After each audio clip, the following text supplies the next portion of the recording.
Dalam kehidupan ini selalu ada peperangan antara kebaikan dan keburukan, antara roh kebenaran dan roh yang menyesatkan. Pintu masuk kepada keselamatan adalah pertobatan. Pertobatan sebagai pangkal keselamatan dimulai dengan menerima Yesus sebagai sang terang.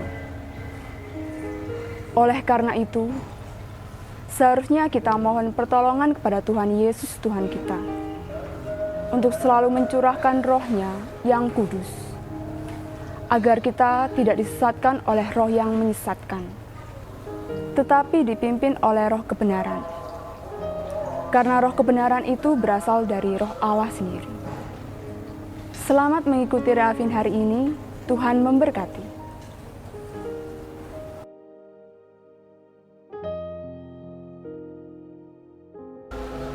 Selamat jumpa kembali, saudara-saudariku yang terkasih, dalam perenungan kita untuk supaya kita hidup dituntun oleh Sabda Allah. Kita baru saja memasuki tahun yang baru, ya. Dan tentu yang sangat penting bagi hidup kita ini adalah bahwa kita tahu memilih langkah-langkah hidup kita. Karena pilihan langkah hidup kita, baik kata-kata maupun sikap-sikap kita, itu akan menentukan kualitas hidup kita.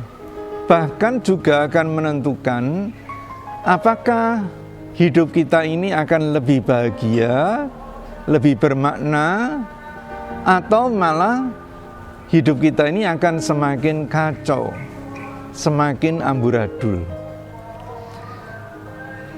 Apakah hidup kita ini akan sungguh bermakna bagi sesama, menumbuhkan sesama, atau membuat sesama menderita, membuat sesama tertekan? Itu semua adalah pilihan-pilihan sehari-hari dalam hidup kita. Di dalam hidup rohani, pilihan-pilihan itu disebut pembedaan roh.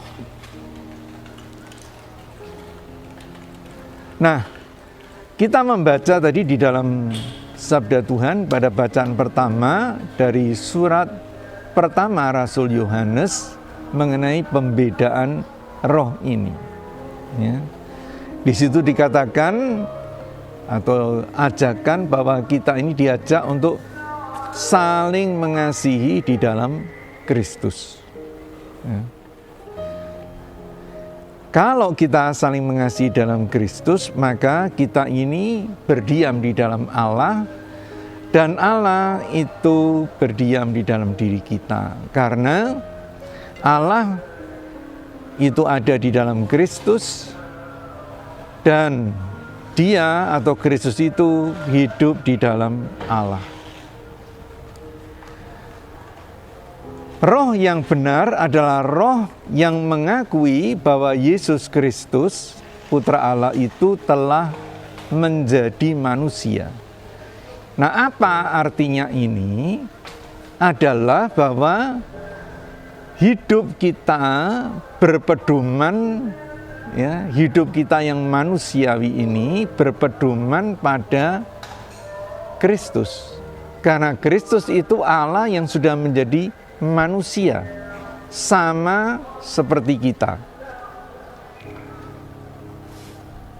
Surat ini mengantar kita menuju Injil, ya, yang sangat penting, yaitu Kristus mewartakan supaya kita itu bertobat. Bertobat dari hidup mengandalkan pikiran dan pertimbangan kita menjadi hidup untuk mewujudkan kerajaan Allah.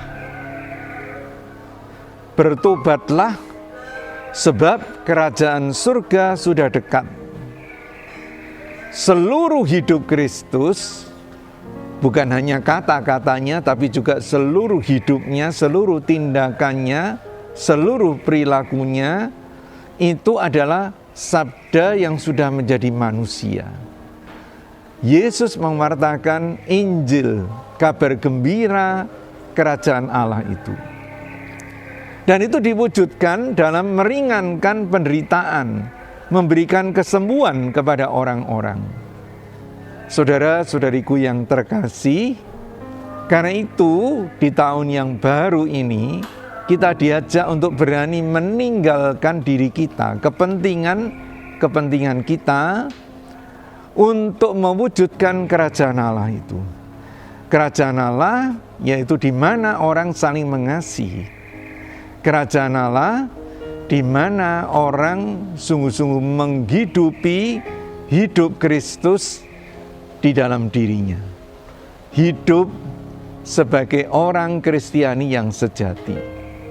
Inilah yang harus menjadi pilihan-pilihan langkah-langkah kita di tahun yang baru, supaya hidup kita itu bermakna, supaya hidup kita itu bahagia, dan supaya sesama kita juga merasa ditumbuhkan. Supaya sesama kita juga merasa bahagia, karena diringankan penderitaannya, karena mendapatkan dukungan dari kita.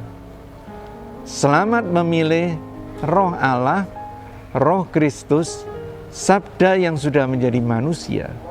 Kita juga diajak untuk menghayati itu sabda di dalam kemanusiaan kita sehari-hari. Tuhan memberkati. Aku